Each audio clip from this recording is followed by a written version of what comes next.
Cherilyn Sarkisian, or Cher as popularly known, is an absolute icon in the pop culture world that captivated audiences with her talent, charm, and style for over 6 decades.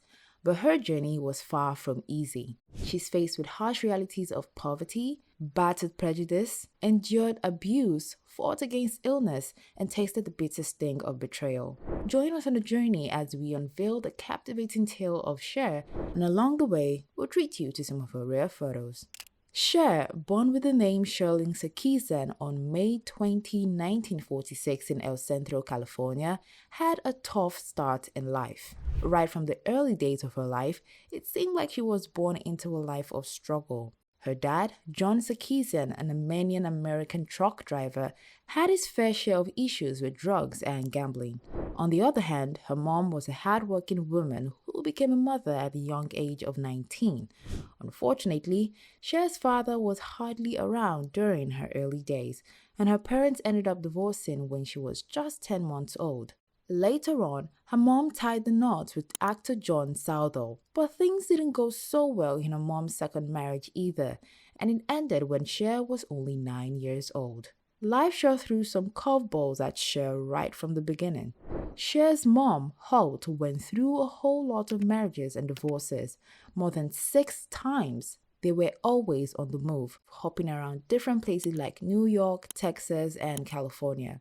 They faced extreme poverty, and it got so bad that Cher had to use rubber bands to hold her shoes together, and her mom had to leave her at an orphanage for several weeks. It was a traumatic experience for both of them. But you know what's inspiring about her? Despite all the trauma and hardship, Cher has had big dreams of being famous since she was a child. Even though she struggled with low self-esteem and felt unattractive and untalented, she had this burning desire for fame. She once said, "I don't think I'd be a singer or dancer. I just thought, well, I'll be famous." That was her goal, plain and simple. But unfortunately, the evil days were far from over. And this time it was dyslexia.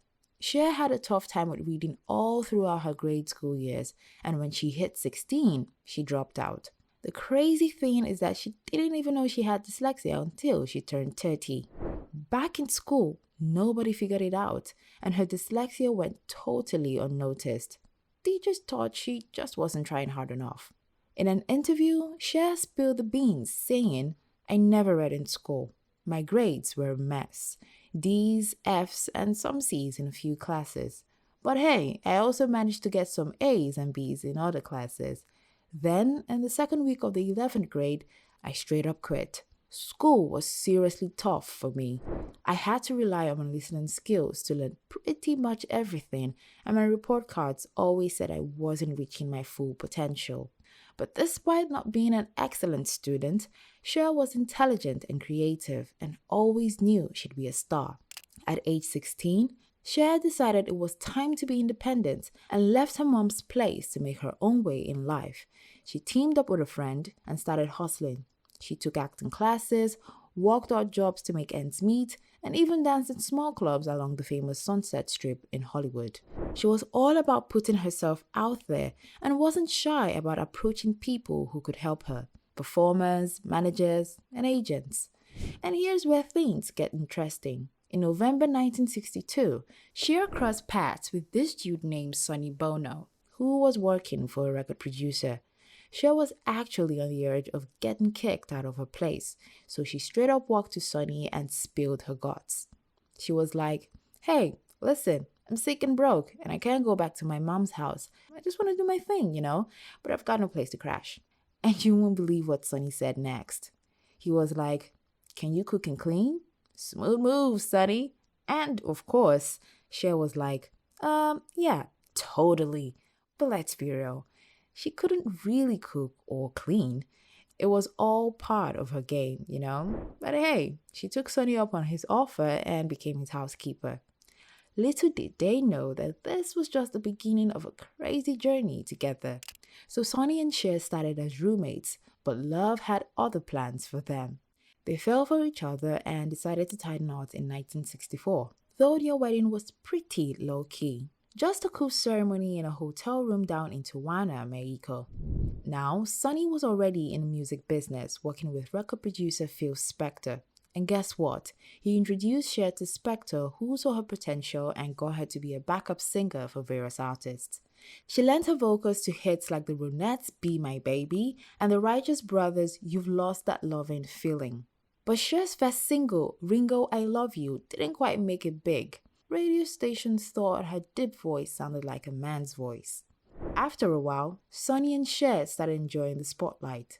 In 1965, they began performing together as Sonny and Cher, and things took off like crazy. They became a major it couple in Hollywood, living that glamorous life and all. But by the end of the 1960s, things went sour. Their music wasn't doing so well on the charts. The groovy tunes from bands like Jefferson Airplane and Cream made Sonny and Cher's folk rock sound seem a bit too mellow. Plus, their old-fashioned values during the wild sexual revolution and their anti-drug stance didn't sit well with the younger crowd. To win back their young audience, they even tried their hand at making a movie called Good Times in 1967. But it didn't do too well at the box office. And as if that wasn't enough, their relationship was starting to crumble. Sonny started seeing other women and it was causing some serious trouble, but they eventually patched things up and even had a child together. Finally, the good times started rolling. In 1971, things took a fantastic turn for Sonny and Cher. They got a big break in the television world. Fred Silverman, the CBS head honcho, offered them their very own TV show. Cher's music was on fire too. She scored a top spot on the Billboard Hot 100, and she was one of the female artists with the most #1 singles in the history of the United States at that time. Talk about a major comeback.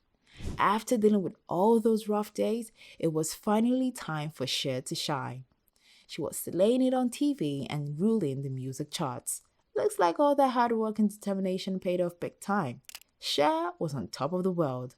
And then, suddenly, her world came crashing down once again. Offstage, Cher's marriage with Sonny Bono started falling apart. Cher revealed in a 2010 interview that Bono became controlling, not allowing her to grow up or have any freedom. It was all work and no play for them. To make matters worse, infidelity became an issue in their relationship. Cher spilled the beans, saying that fame turned Bono into a huge womanizer. Eventually, things got so bad that Cher decided to file for divorce in 1974. And just a few days after her divorce from Bono was finalized, Cher surprised everyone by getting married to Gregg Allman. 9 days later, in a shocking turn of events, she filed for divorce from Allman too. It was like a crazy whirlwind. But they did manage to work things out and stay married until they broke it off in 1979.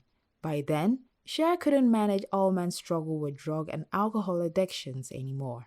After breaking up with Allman, Cher gave love another chance and started dating another musician, Gene Simmons. They were really into each other. But guess what? Simmons ended up leaving Cher for another famous performer. It was a major betrayal and Cher had to deal with yet another broken relationship. But you know what? Cher didn't let that hold her back.